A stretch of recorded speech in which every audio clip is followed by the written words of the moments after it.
Magandang oras mga ka-Good News Daily TV. Atin bigyan ng reaksyon ang nangyaring kaguluhan kanina o baka hanggang ngayon nandiyan pa rin sa diyan sa EDSA Shrine Monument ang grupo ni Marcoleta. Ito yung mga INC na nagpapagamit sa kanilang leader at sa politiko na si Marcoleta.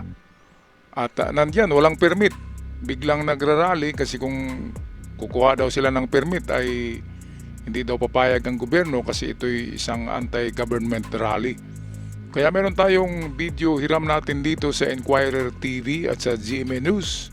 Atin panoorin bago tayo magbigay ng karagdagang reactions. Groups of rallyists gather along the corner of Epifanio de los Santos Avenue and White Plains Avenue near the People Power Monument on Tuesday morning, June 30. Many of the participants are seen wearing shirts from the Iglesia ni Cristo's National Rally for Peace in January 2025 and its Rally for Transparency and Accountability in November 2025. The Metropolitan Manila Development Authority or MMDA says rallyists began gathering at around 3 a.m. Iglesia ni Cristo spokesperson Edwin Zabala says the church supports Senator Dante Marcoleta. Marcoleta is set to face a plunder complaint before the Sandigan Bayan. Okay, so sabi ng spokesperson itong INC na tungkol sa accountability ang kanilang rally. Yung si Marcoleta mayroong accountability. Bakit hindi niya dineclare ng kumandidato siya noon sa Comelec na tumanggap siya ng 75 million sa mga kaibigan niya? Ibawal yung malalaki, di ba? Bawal yung malalaking pera na tanggapin para sa kampanya kasi siyempre ano bang kapalit noon? Merong kapalit yon kapag malalaki na yung ibibigay sa'yo. Kaya kahit si Panilo, yung butiking payat na si Panilo ay nagsabi na mali si Marcoleta, bakit hindi niya dineklara sa Comelec nung siya, tumakbong kongresista. Yun lang naman ang pagkakamali daw ni Marcoleta, sabi ng kanyang kaibigan sa DDS, itong si Attorney Panilo. Kaya eto na, dahil sobrang ingay, yan na yung karma. Siyempre babalikan ka talaga ng mga binabangga mo ng mga tao. Kasi nasa gobyerno yung mga binabangga eh.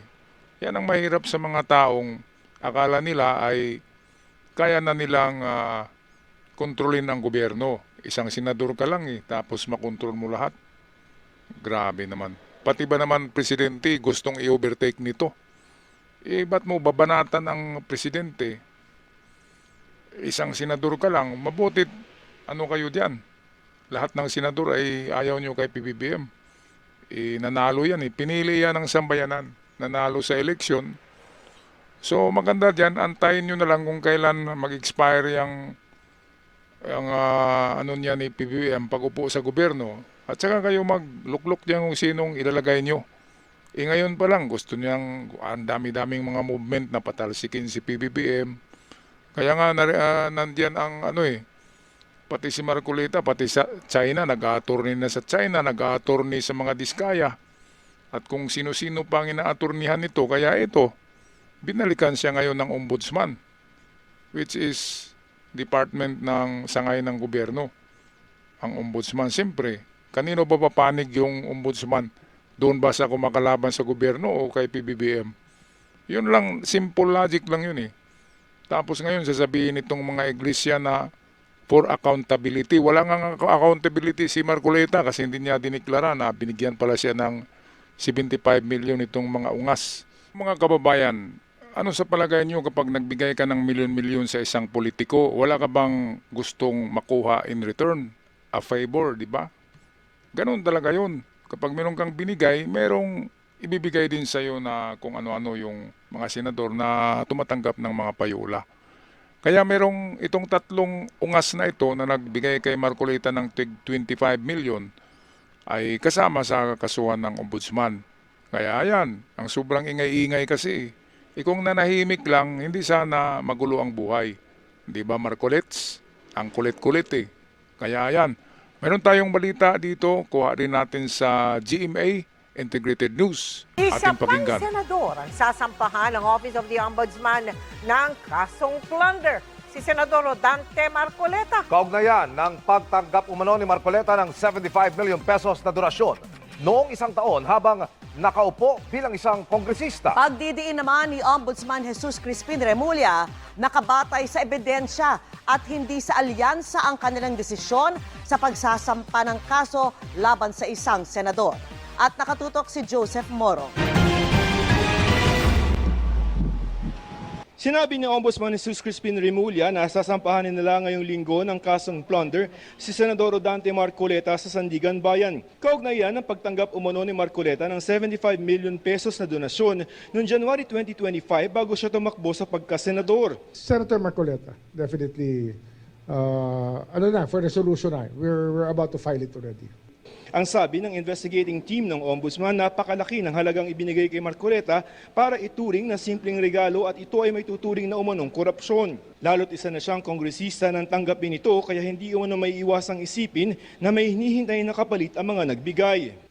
Kakasuhan din ng Ombudsman ang tatlong nag-donate. Sina dating Congressman Mike Defensor na nag-donate umano ng 30 million pesos, isang Joseph Espiritu na nagbigay ng 25 million pesos at isang Aristotle Baluyot na nag-donate ng 20 million pesos. Kasama po dito yung mga correspondents niya, sila Defensor, yung mga na-implicate po natin. Kasama sila. I don't know kung same forum yan, no? Same forum. Same jurisdiction. Wala pang pahayag si Senador Marcoleta habang patuloy naman naming sinusubukan kunin ang panig ng iba pang personalidad na binanggit ng Ombudsman. Itinuturing na non-bailable o walang piyansa ang kasong plunder. Sabi rin ni Remulla, depende sa Sandigan Bayan kung sususpindihin rin si Marcoleta gaya ni Senador Jinggoy Estrada na kinasuhan rin ng plunder. Kung ganito, ayon sa Ombudsman, hindi na dapat makabahagi sa mga gawain ng Senado ang isang suspendidong senador. In accordance with the plunder law, they cannot anymore. Oras na maihain si Senador Marcoleta ang ikalawang senador sa Menorya na may kaso sa Sandigan Bayan. Alegasyon ng ilang mga senador sa Menorya, inuubo sila para mabawasan ang kanilang bilang sa Senado, bagay na itinanggi ni Ombudsman Remulla. All the evidence came from, you know where. Diba? Hindi naman namin hiningi ito mangyari. All of you are witness to the actuations of the guy, of what he has said in public. Ang sabi dati ni Remulla, nakamba ng isasampang plunder case laban naman kay Senador Joel Villanueva. Pero ngayon, sinabi ng Ombudsman na patuloy pa ang pagsasagawa ng case build-up. Ayan, so ito yung hindi maganda kay Marcoleta at sa kanyang mga kadidiis senador diyan sa Senado. Dahil pwede palang matanggal si Marcoleta dahil may kaso sa Sandigan Bayan, pwedeng matanggal as senator judge sa magiging impeachment ni BP Sara. Anong mangyari doon? Kukulangin na ang didiis senador, di ba? Ang mga senador ay lalong kukulangin sila. Pagdating sa botohan, palaging talo. Kaya ang bola ay nasa gobyerno na yung bola. Sila na yung nag-dribble ngayon. Kaya wala na. Papunta na ito ng papunta na ng bangin itong biyahing papuntang bangin. Bubulusok na itong grupo ni Marcoleta, ni Cayetano. Si Cayetano wala nang ingay. Alam ni Cayetano, talo na sila . Kaya ang mabuting gawin nila, magsigbaliktaran na sila katulad ng ginagawa ni Joel at ni Chis Escudero. Diba? Itong case build up ni Joel Islying at saka ni Chis Escudero ay ginagawan pa yan ang case build-up. Ibig sabihin wala pa talagang kaso. Ngayon dahil sa nagiging pro-government, tumalikod na sila sa pagiging DDS at sila yung nagiging pro-government na, ay siyempre merong usapan yan. Kaya mangyari dyan ay babagal-bagalin yung kaso at hindi na imbestigahan yung mga kaso ni Chis Caldero tsaka ni Joel Islying. Ngayon magandang gawin ni Marcoleta, bumaliktad na siya. Ayaw niyang bumaliktad kasi mawawala yung niya sa China . Hindi nabibilib sa kanya ang China kung babaliktad siya. Kasi wala nang mag-ingay diyan tungkol sa WPS kung babaliktad siya. At siyempre kay Digong, kung babaliktad siya, magalit si Digong sa kanya. Kaya yun lang naman ang pagpipilian. Baliktad ka o hindi, gobyerno ka o kalaban. Ang masasabi ko lang, kapag binangga mo ang gobyerno, ay bumangga ka sa pader. Hindi lang pader, baka bundok pa yung binangga mo dahil gobyerno nga yan. mga kababayan. Kaya para manalo sa mga ganitong mga kaso, ang tanging gawin ay magluklok sila ng kanilang kandidato na manalo na magiging presidente ng mga DDS, magiging presidente sa 2028, at yun na yung pagkakataon na kanila na yung termino. Hindi yung aagawin lang bigla, sisipain si PBBM. Mali yun. Wala sa yun. Wala sa ating konstitusyon at wala rin sa ating batas at hindi katanggap-tanggap. Alright, so kung magpapaalam ng mga kababayan, anong masasabi nyo dito sa ordeal ni Marcoleta? Siya na naman ngayon ng malaking problema, no? Si Joel Islaing, wala na eh. Wala nang problema. At si Escudero, wala na rin problema. Dahil nga ginawa nilang karapat-dapat na gawin nila ang pagbaliktad at kumampi sa gobyerno. Alright, so kung magpapaalam na, maraming salamat sa lahat at huwag kalimutan mag-subscribe. Hanggang sa muli.